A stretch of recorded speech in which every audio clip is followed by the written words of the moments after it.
이야기는 내가 대학을 졸업하고 처음으로 자취를 시작했던 해에 일어났다. 나는 서울의 한 적당한 동네 작은 원룸을 구했다. 방은 아담했지만 나름대로 아늑했고 무엇보다 학교와 회사까지의 거리가 가까워서 편리했다. 처음 이사를 했을 때는 새 출발에 대한 설렘으로 가득 차 있었다. 처음 몇 주는 아무 문제 없었다. 자취 생활에 적응하고 새롭게 만나게 된 동네를 둘러보며 지냈다. 그러던 어느 날 밤 잠자리에 든 지 얼마 되지 않아 이상한 소리 때문에 잠에서 깼다. 벽을 긁는 듯한 그 소리는 처음엔 바람 소리라고 생각했지만 어느새 귀를 기울이게 만들어 왠지 모를 불안감에 사로잡혔다. 다음날 관리실에 문의했지만 돌아오는 대답은 "아, 그거요. 건물 오래돼서 그렇습니다."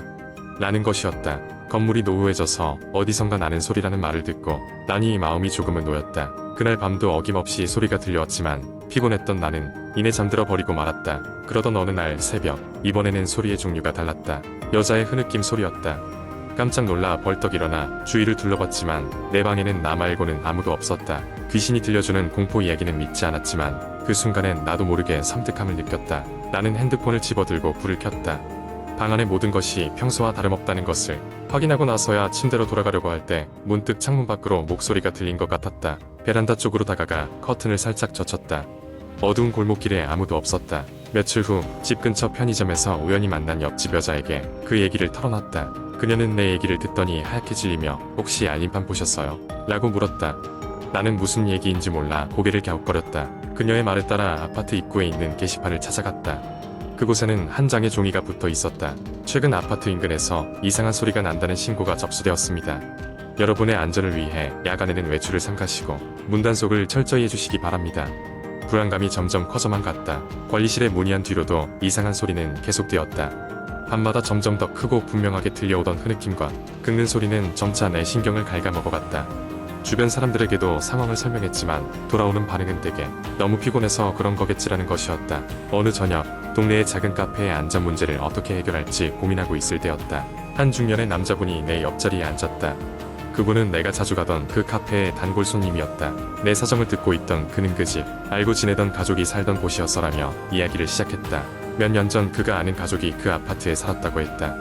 하지만 그 가족에게 안 좋은 일이 생겼고 그 이후 집은 빈 채로 오랫동안 방치되었단 것이다. 내가 살던 방은 그 후로 처음으로 새 입주자를 맞이한 것이라며 그 이야기를 덧붙였다. 그날 밤 난 결심했다. 방을 구할 때 계약했던 부동산에 전화를 걸어 이사를 가겠다고 알렸다. 다행히도 새로 계약할 집은 빠르게 구할 수 있었다. 마지막 밤이 되던 날 짐을 모두 싸고 방을 정리하면서 문득 그동안 내 귀를 괴롭히던 소리가 더 이상 들리지 않음을 깨달았다. 모든 것을 끝내고 방을 나서려던 찰나 현관문 틈에서 작은 종이 쪼가리가 삐져나와 있는 것을 보았다. "굽혀 들어올려 보니 조심해" 라고 적혀 있었다.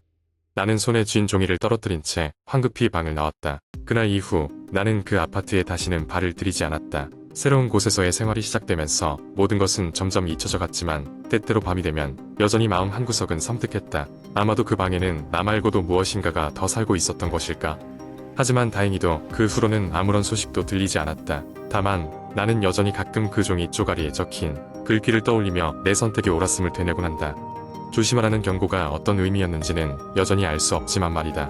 이 글을 읽는 네가 혹시나 비슷한 경험을 하고 있다면 부디 지혜롭게 대처하기를 바란다. 때론 보이지 않는 것들이 더 큰 공포를 불러일으킬 수 있으니 말이다. 두 번째 이야기. 어느덧 가을이 깊어가던 10월의 어느 날 나는 친구들과 함께 한적한 시골 마을로 여행을 떠났다. 우리는 도시의 소음에서 벗어나 자연 속에서의 여유로운 시간을 기대하며 차를 몰고 몇 시간을 달려 그곳에 도착했다. 마을은 정말 고즈넉하고 아름다웠다. 작은 하천이 흐르고 주변에는 노랗고 붉게 물든 나무들이 가득했다. 우리는 마을의 외곽에 자리 잡은 작은 민박집에 숙소를 정했다. 주인 아주머니는 친절하고 다정하셨다. 그녀는 우리에게 마을 곳곳의 명소를 소개해주며 특히 밤엔 마을 근처의 오래된 폐가에는 가지 말라고 당부하셨다. 오래전부터 그곳은 사람들이 발길을 끄는 지 오래된 곳이라며 괜히 이상한 소문이 돈다고 말이다. 우리는 별 생각 없이 그저 감사의 인사를 전하고 방으로 들어갔다. 여행 첫날은 별 탈 없이 흘러갔다. 마을을 산책하고 근처 산에 올라가 단풍을 구경하며 사진도 찍었다. 저녁이 되자 우리는 민박집으로 돌아와 근처 마을 식당에서 간단히 저녁 식사를 마쳤다. 식당 주인도 우리에게 그 폐가에 대한 이야기를 해주었다. 오래전 그곳에 사는 가족이 불의의 사고로 세상을 떠났고 이후로 그 집은 비어있는 상태라고 했다. 그 후로 종종 그 집 주변에서 이상한 소리나 사람이 살지 않는 집의 창문에서 불빛이 새어나오는 것이 목격되었다는 것이다. 그 이야기를 들은 나는 왠지 모를 호기심이 생기기 시작했다. 친구들에게 그곳에 가보자고 제안했지만 대부분은 겁쟁이라며 반대했다. 하지만 결국 내 성화에 못 이겨 친구 몇몇이 동행하기로 했다. 우리는 밤이 깊어지고 마을 사람들이 잠든 시각을 노려 조용히 민박집을 빠져나왔다. 달빛이 휘영청 밝아 길을 찾는 데는 큰 어려움이 없었다. 폐가에 도착했을 때 그곳은 정말 음산한 분위기를 풍기고 있었다. 삐걱거리는 나무 대문을 지나 안뜰로 들어가니 텅 빈 창문들이 우리를 바라보고 있는 듯한 기분이 들었다. 우리는 각자 손전등을 꺼내어 그 집을 둘러보기 시작했다. 곳곳에 낡은 가구들이 남아있었고 잎기 낀 벽과 쌓여있는 먼지가 세월의 흔적을 말해주고 있었다. 그때였다. 갑자기 방 안에서 발소리가 들리기 시작했다. 우리는 순간 숨을 죽이고 소리가 나는 쪽을 주시했다. 아무도 없을 텐데 우리끼리 서로를 쳐다보며 불안함에 떨었다. 친구 중 하나가 용기를 내어 그쪽으로 다가갔고 우리는 그를 따라 천천히 움직였다.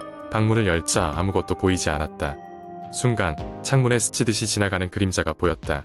우리는 비명을 지르며 그 자리에서 도망치듯 집 밖으로 뛰쳐나왔다. 심장이 터질 듯 뛰고 숨이 가빴다. 우리는 민박집으로 돌아와 주인 아주머니께 모든 이야기를 털어놓았다. 그녀는 걱정 가득한 얼굴로 우리를 달래며 그 집은 여전히 가족의 넋이 머무는 곳이라고 조심스럽게 말했다. 여러 해가 지나도 그 집 주변을 서성이는 사람들의 목격담이 끊이지 않는다고 덧붙였다. 우리는 그날 밤 잠을 이룰 수 없었다. 새벽이 다 되어서야 간신히 눈을 붙이고 다음날 아침 짐을 꾸려 서둘러 마을을 떠났다. 그 이후로도 나는 그곳에서의 경험을 잊기 힘들었다. 말로 설명할 수 없는 기묘한 느낌과 그 그림자, 그리고 그 폐가를 둘러싼 소문들이 마치 아직도 나를 뒤따르는 듯한 기분이었다. 그 여행 이후 그 마을, 그 폐가의 이야기는 친구들 사이에서 전설처럼 전해졌고 우리는 다시는 밤중에 호기심을 이겨내지 못하고 어둠을 탐험하는 일이 없도록 마음 깊이 새기게 되었다. 세 번째 이야기, 몇몇 친구들과의 모임에서 시작된 이야기는 평범한 술자리 농담처럼 보였다.